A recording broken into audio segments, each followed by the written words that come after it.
Di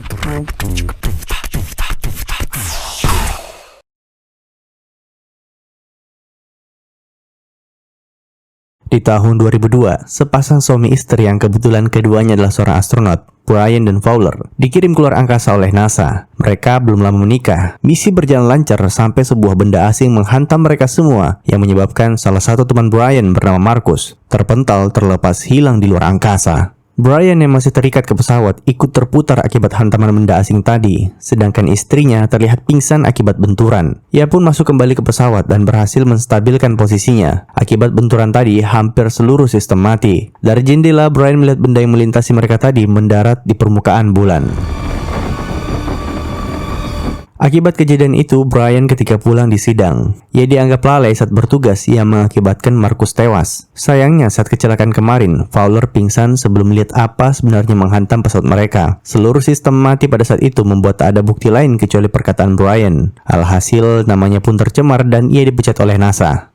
10 tahun kemudian, di sebuah universitas California, seorang pria bernama Casey Houseman mengendap-endap masuk ke ruang salah satu profesor dan mengakses informasi rahasia yang berada di komputernya. Ia juga menggunakan telepon di sana untuk meminta informasi pergerakan orbit bulan dari kenalan sang profesor. Sehari-hari, sebenarnya ia bekerja sebagai pegawai di sebuah restoran fast food. Saat sedang bekerja, ia mendapat informasi yang ia minta tadi. Begitu melihatnya, mukanya berubah dan langsung buru-buru menelpon NASA. Sayangnya, panggilannya tidak digubris. Saat pulang ke rumah, Casey melihat di koran acara meet and greet Brian di salah satu museum di kotanya. Ia pun bergegas ke sana. Brian yang kini tak bekerja lagi di NASA sering terjebak masalah keuangan dan alkohol. Saat ditemui di museum, Brian juga sayangnya tak percaya hasil penelitian Casey. Sebenarnya, penelitian Casey bukan sekedar soal bulan yang keluar dari orbitnya. Namun menurutnya, bulan dan banyak planet lainnya adalah sebuah megastruktur yang dimana di dalam tiap planet maupun bulan memiliki mesin energi penggerak yang diciptakan oleh makhluk luar angkasa.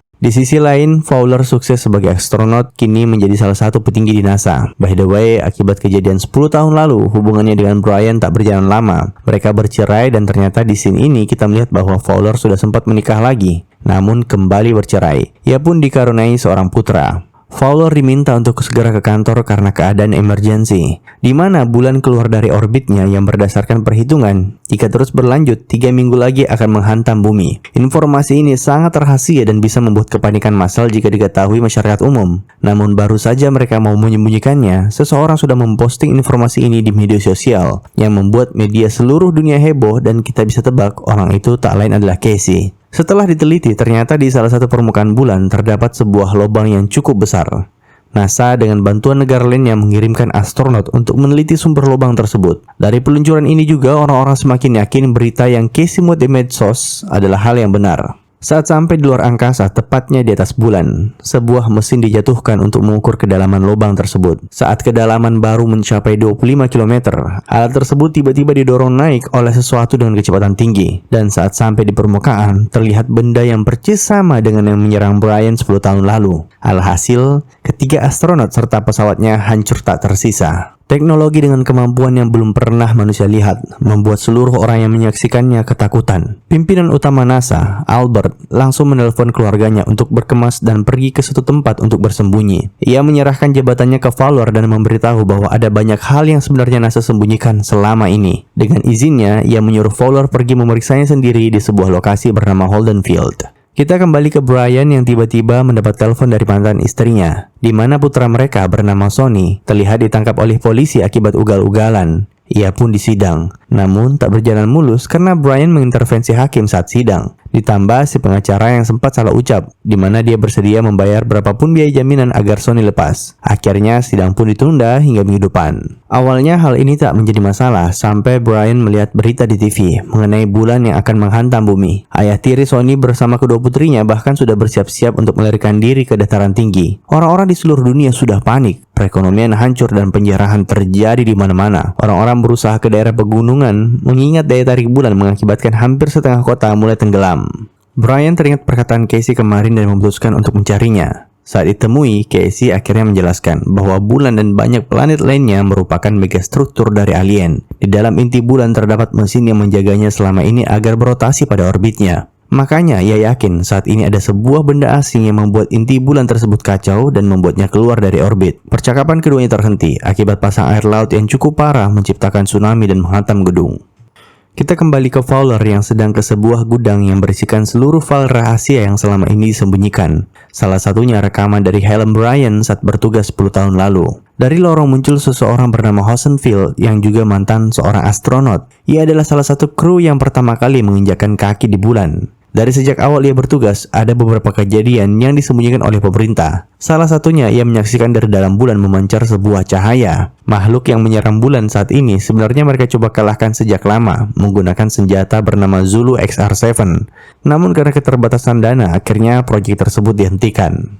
Posisi bulan yang semakin mendekat membuat pemerintah berinisiasi untuk menghancurkannya menggunakan nuklir. Hal ini cukup berbahaya jika terjadi karena akan mengakibatkan hujan radioaktif yang bisa membunuh semua makhluk hidup di permukaan bumi. Salah satu petinggi militer adalah mantan suami Fowler bernama Doug. Fowler meminta waktu untuk memikirkan solusi terbaik lainnya agar bisa menyelamatkan lebih banyak orang. Salah satu bagian dari rencana Fowler untuk menyelamatkan bumi adalah meminta bantuan Bryan. Bryan dan Casey yang terjebak pasang air laut akhirnya dijemput menggunakan helikopter. Sesampai di markas NASA, mereka ditunjukkan video rekaman penyerangan tadi.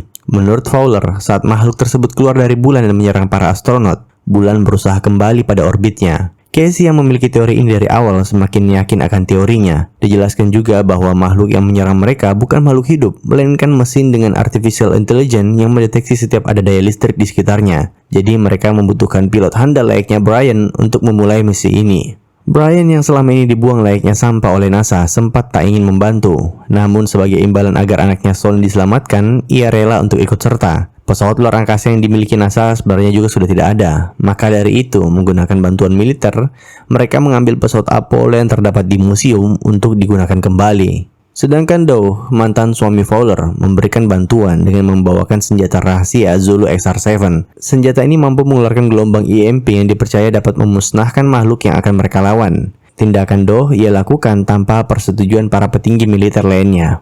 Semua rencana ini berjalan mulus sampai musibah gempa terjadi yang membuat salah satu mesin pendorong pesawat rusak total. Dengan kurangnya daya dorong, mereka tak akan berhasil sampai ke bulan. Untuk memperbaikinya pun membutuhkan waktu lama.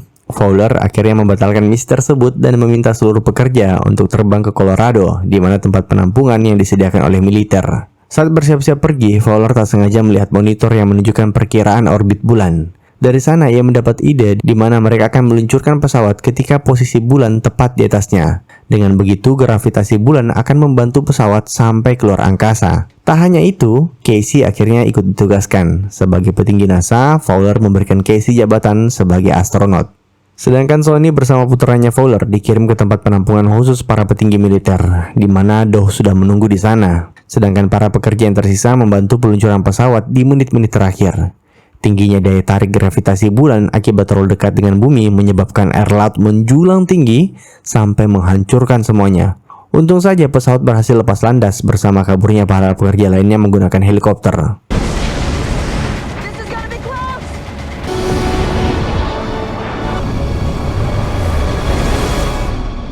Saat berhasil sampai di luar angkasa, pesawat pun singgah di salah satu terminal luar angkasa milik SpaceX untuk isi bahan bakar. Dari luar angkasa, mereka bisa melihat bulan begitu dekat dengan bumi hingga menarik permukaan bumi yang ia lintasi. Serpihan batu bulan banyak yang ikut tertarik gravitasi bumi yang menyebabkan hujan meteor.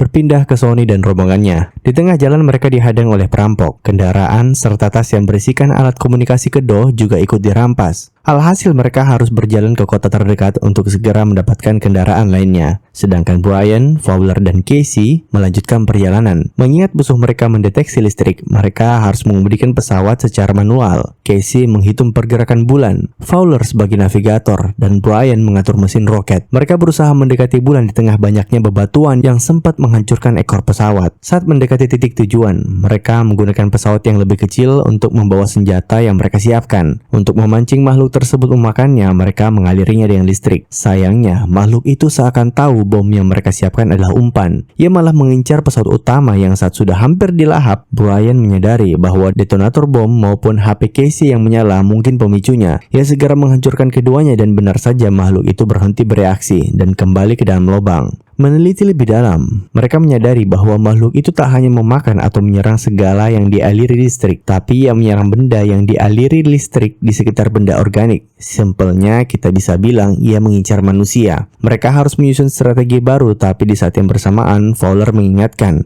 2 jam lagi, pihak militer akan meluncurkan nuklir untuk menghancurkan bulan. Mereka akhirnya memutuskan untuk menggunakan pesawat yang lebih kecil untuk masuk ke dalam lubang. Kita kembali ke Sonny yang berhasil ke kota menemui ibunya yang sudah mengungsi lebih dahulu. Baru saja masuk ke rumah, tiba-tiba radio lokal memberi kabar bahwa sebentar lagi atmosfer akan hilang yang menyebabkan lenyapnya oksigen pada permukaan bumi. Ayah tiri Sonny bernama Lopez tiba-tiba mengajak Sonny untuk keluar ke sebuah kantor pemadam kebakaran yang ternyata memiliki banyak tabung oksigen yang bisa mereka gunakan untuk bertahan hidup. Preman yang tadi merampas mobil Sonny tiba-tiba kembali muncul. Mereka juga mengincar tabung oksigen yang sudah dikumpulkan. Untungnya, Sonny dengan sigap mengeluarkan senjata yang ia sembunyikan dan berhasil menyandera pimpinan preman dan kabur dari sana. Brian dan kawan-kawan sendiri sudah cukup lama terbang, namun belum juga sampai ke dasar lubang. By the way, untuk menghindari kejaran makhluk tadi, sistem elektronik pesawat mereka matikan dan hanya menggunakan pembakarannya. Begitu sampai di ujung, barulah Brian mengaktifkan segala sistem pesawat yang langsung memicu makhluk tadi untuk melahap mereka. Di dalam bulan sendiri, kita bisa lihat dipenuhi dengan mesin seperti yang Casey perkirakan. Saat kejar-kejaran, pesawat bergerak dengan sendirinya, seakan-akan ada yang mengendalikannya. Hingga akhirnya ia mengarah ke sebuah pintu dan berhasil bersembunyi. Pesawat rusak parah dan mereka semua tak sadarkan diri. Kembali ke bumi, Sonny dan lainnya berusaha kabur menuju pengungsian militer di mana Doh berada. Di tengah jalan, para preman tadi ternyata masih saja berusaha mengejar. Kejar-kejaran terjadi bersamaan ketika bulan melintasi langit. Tanah dan benda-benda lainnya mulai mengambang akibat gravitasi kedua planet yang saling berbenturan. Untungnya, kemampuan Sonny dalam berkendara berhasil membuat mereka selamat. Brian yang sadar lebih duluan memasuki sebuah ruangan di mana dirinya bertemu hologram yang merupakan program dari sistem yang sudah ditanam miliaran tahun lalu. Di sana ia dijelaskan bahwa sebenarnya manusia sudah ada sebelum bumi terbentuk. Mereka hidup damai dengan teknologi yang sangat maju, bahkan mereka membuat hunian di luar angkasa. Semua berubah ketika artificial intelligence yang membantu pekerjaan mereka sehari-hari memiliki kesadaran sendiri dan menganggap manusia sebagai ancaman. Dari sana perang antar manusia dan artificial intelligence berlanjut sampai mereka semua punah. Namun planet buatan yang mereka buat berhasil kabur dengan inti energi dari bintang dan digerakkan oleh artificial intelligence. Planet ini atau bulan mencari galaksi baru di mana manusia bisa kembali terlahir. Demi mengalahkan makhluk tersebut, sistem bulan kemudian memberikan Brian pengetahuan dan kontrol terhadap mesin yang ada di dalam bulan. Saat keluar, pesawat mereka juga sudah kembali seperti baru. Brian mengatakan makhluk itu harus dihancurkan, namun tidak bisa di dalam inti bulan karena akan menghancurkan energinya. Mereka harus memancingnya keluar cukup jauh dan meledakannya menggunakan bom khusus.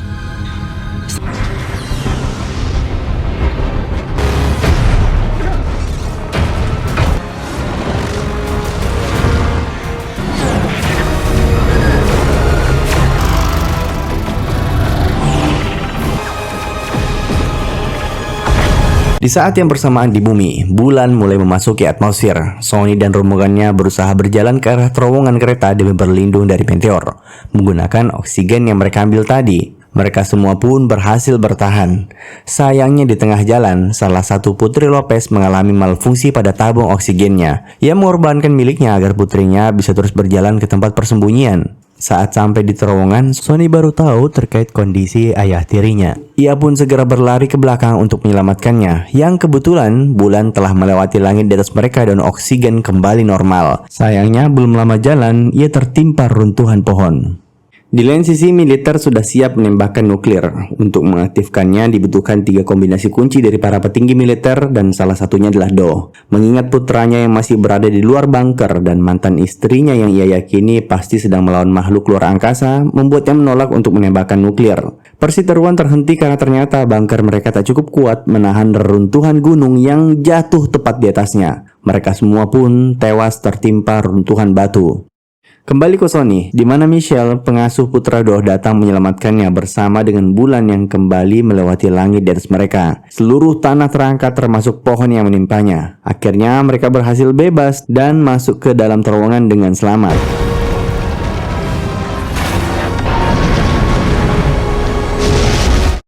Brian sendiri mengatakan bahwa ia akan mengorbankan dirinya untuk membunuh makhluk itu, sembari membawa bom. Karena musuh mereka tak akan memakan umpan kecuali ada medan elektrik dan manusia di dalamnya. Fowler yang tak setuju mencegahnya. Keasikan berdebat, tiba-tiba Casey memasuki kabin belakang dengan diam-diam dan memisahkan dirinya. Menurutnya, ini sudah menjadi takdirnya untuk menyelamatkan umat manusia.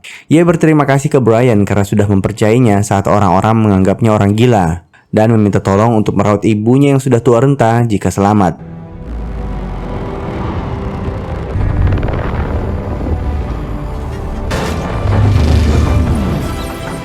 Ledakan membuat guncangan yang cukup besar dan hampir saja membunuh mereka semua. Untungnya kemampuan Fowler berhasil membawa mereka keluar dari terowongan dan mendarat di bumi. Misi berhasil dan tak butuh waktu lama, bulan pun bergeser kembali ke orbitnya. Fowler yang selamat menggunakan telepon khusus untuk menghubungi bantuan militer yang tersisa. Dan akhirnya mereka semua berhasil kembali berkumpul.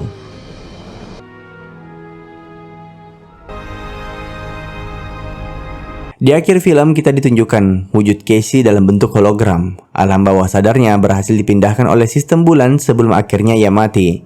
Kini dirinya bersatu dengan bulan dan dengan begitu film pun tamat.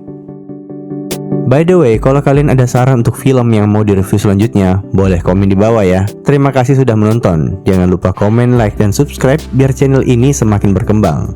Adios.